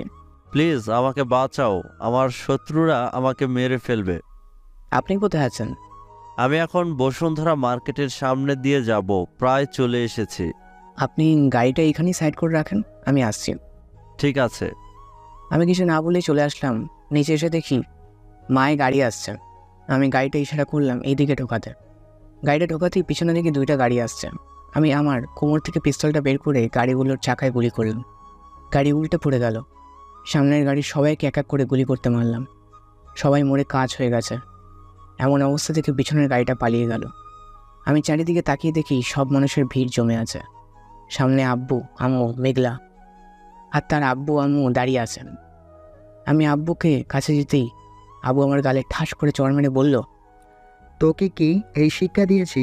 তুই নিজে একজন ডাক্তার হয়ে ওই লোকগুলোকে কিভাবে মারতে পারলি? আব্বু, ওরা তো মরে নাই, ওদের ঘুম পাড়িয়ে দিয়েছে। মিথ্যা বলার জায়গা পাস না। আমি নিজ চোখে দেখেছি তুই ওদের গুলি করেছিস। আমি ওদের গুলি করেছি, ঠিক আছে। কেন গুলি করেছি সেটা তো আর জানলে না। কেন গুলি করেছিস বল? পিছনে তাকিয়ে দেখো। আব্বু পিছনে তাকিয়ে চমকে উঠল, কারণ মাননীয় প্রধানমন্ত্রী তার সামনে দাঁড়িয়ে আছে। আগে কখনো সরাসরি দেখে নাই, এই প্রথম দেখেছে। স্যার, আপনি? হ্যাঁ, আমি বিপদে পড়েছি, তাই মেঘকে স্মরণ করলাম। আর আপনি মেঘকে মেরে ঠিক করেন নাই। মেঘ তো ওদের মেরে ফেলেছে না। কিছু না জেনেই কোনো কিছু করা ঠিক না। সরি, আসলে আমি বুঝতে পারিনি। ঠিক আছে মেঘ, তোমাকে অসংখ্য ধন্যবাদ। আমার জীবন বাঁচিয়ে দিয়েছ তুমি। আবারও সব হয় আল্লাহর ইচ্ছা। আমি যদি না থাকতাম হয়তো অন্যজন এগিয়ে আসতো। হ্যাঁ, তা শপিং করা শেষ নাকি? না করা হয় নাই, আমি তো চলে এসেছি। আচ্ছা যাও, শপিং করো গিয়ে। আমি এখন চলে যাই। এখন কি দিয়ে দেবেন যদি আপনার বিপদ হয়? উপরে তাকিয়ে দেখো, আমার জন্য হেলিকপ্টার এসেছে। ও আচ্ছা, যান তাহলে। প্রধানমন্ত্রী চলে গেল। একটু পর ডেভিড এসে সবাইকে নিয়ে চলে গেল। আমিও চলে আসলাম শপিং করে। রাতে খাওয়া দাওয়া করে বসে আছি। এমন সময় আব্বু এসে বলল, আর তো 2 দিন রয়েছে তোর বিয়ে। হ্যাঁ। সবাইকে দাওয়াত দিয়েছিস তো? দিয়েছি। আব্বুর সাথে কিছুক্ষণ কথা বললাম, চলে আসলাম রুমে। রুমে আসতেই ডেভিডের ফোন। Hello David. ভাই, কালকে রাতে একটা মিশন আছে, আসতে পারবেন? আসতে পারবো। কখন হবে আর কোথায় হবে জানাস? লাল পাহাড়ে রাত 9টায়। ঠিক আছে, আমি সেই জায়গায় পৌঁছে যাব। আচ্ছা ভাই। আমি চলে আসলাম আমার রুমে, ঘুমিয়ে পড়লাম। সকালে ঘুম থেকে উঠে ফ্রেশ হয়ে খাওয়া দাওয়া করে চলে আসলাম হাসপাতালে। এসে দিকে রুদ্র রুগী দেখছে। কিরে, রাতে কি এখানেই থেকেছিস নাকি? না, আজকে থাকি নাই, রাতে চলে গেছি বাসায়। ও আচ্ছা। সারাদিন হাসপাতাল থেকে বিকালে চলে আসলাম বাসায়। কলিং বেল দিতেই আব্বু এসে দরজা খুলে দিল। তোর জন্য অপেক্ষা করছিলাম, একটা কথা বলবো তোকে। আব্বু বলো। আমার ঔষধ শেষ হয়ে গেছে, বাজার থেকে এনে দিতি? আচ্ছা তুমি ঘরে যাও, আমি এখন এনে দিচ্ছি। এই বলে আবার বাজারে চলে আসলাম। ওষুধগুলো নিয়ে বাসায় আব্বুকে দিয়ে দিলাম। ফ্রেশ হয়ে এসে খাওয়া দাওয়া করে বসে আছি, এমন সময় ডেভিডের ফোন। ভাই এক্ষুনি চলে আসেন, অনেক দূরে যেতে হবে। তোরা রেডি হয়ে থাক, আমি আসছি। ঠিক আছে। আমি চলে আসলাম ডেরায়, রেডি হয়ে চলে আসলাম মিশনে। এসে দেখি সবাই সবার কাজ শুরু করে দিয়েছে। আমরা পিছন থেকে গুলি করায় তারা বুঝতে পারে নাই 1.5 ঘন্টা মিশন শেষ করে চলে আসলাম। বাসায় কলিং বেল দিতেই আম্মু এসে দরজা খুলে দিল। দেখতে দেখতে কেটে গেল 2টি দিন। আজকে আমার বিয়ে। সকালে গোসল করে বসে আছি সৌরভ আর ডেভিডের জন্য। একটু পর তারা আসলো। ভাই তো দেখি ভাবিকে আনার জন্য পাগল হয়ে গেছেন। 24টা বার ফোন দিয়েছে, কখন যাব বলছে। ওহ আচ্ছা। আমরা চলে আসলাম মেঘলাদের বাসায়। এসে দেখি মাননীয় প্রধানমন্ত্রী এসেছে। খাওয়া দাওয়া করা শেষ। কিছুক্ষণ পর কাজে আসলো, বিয়ে পড়িয়ে চলে গেল। সব নিয়মকানুন শেষ করার পর মেঘলাকে গাড়িতে উঠিয়ে দিল। মেঘলা খুব কান্না করছে আর আমি টিস্যু দিচ্ছি একটা একটা করে। চলে আসলাম বাসায়। আম্মু মেঘলাকে নিয়ে চলে গেল। আমি সৌরভ আর ডেভিড চলে আসলাম ছাদে। বসে আছি, ডেভিড বলল, ভাই আজকে তো আপনার সুখের দিন। রাত প্রায় 2টো বাজে, এখনও ছাদে বসে আছি। আব্বু এসে বলল, কি রে, এখন রুমে যাস না? মেঘলা একলা একলা বসে আছে। আব্বু যাচ্ছি। এই বলে চলে আসলাম রুমে। দরজা খোলার শব্দ পেয়ে মেঘলা নড়ে চলে বসলো। আমি দরজা লাগিয়ে মেঘলার কাছে যেতেই মেঘলা আমার পায়ে ধরে সালাম করলো। আমি মেঘলাকে জড়িয়ে ধরলাম। তোমার কি অজু আছে? আছে। আমি মেঘলাকে নিয়ে 2 রাকাত নফল নামাজ পড়ে নিলাম। মেঘলা গিয়ে বিছানায় বসে পড়ল। আমি যাই নামাজ 2টা বাজ করে রেখে বিছানায় চলে আসলাম। মেঘলার পাওনা টাকা দিয়ে দিলাম। মেঘলা বলল, এই নাও, এই দুধটা খেয়ে নাও। কিসের দুধ এটা? আমু বলেছে অর্ধেক আপনি খাইতে আর অর্ধেক আমারে দিতেন। আমি অর্ধেক দুধ খেয়ে বাকিটা অর্ধেকটা মেঘলাকে দিয়ে দিলাম। মেঘলা খেয়ে বলল, আমার একটা কিউট বেবি চাই যে নাকি তোমার মতো বড় হয়ে দেশ শাসন করতে পারে, দেশ থেকে শত্রু মুক্ত করতে পারে। তাহলে তো একটু কষ্ট করতে হবে। আমি কষ্ট করতে রাজি আছি। আমি মেঘলার ঠোঁট জোড়া আমার দখলে করে নিলাম। আস্তে আস্তে মেঘলার শরীরের সাথে মিশে গেলাম। আজকের গল্পটা এই পর্যন্ত। ধন্যবাদ।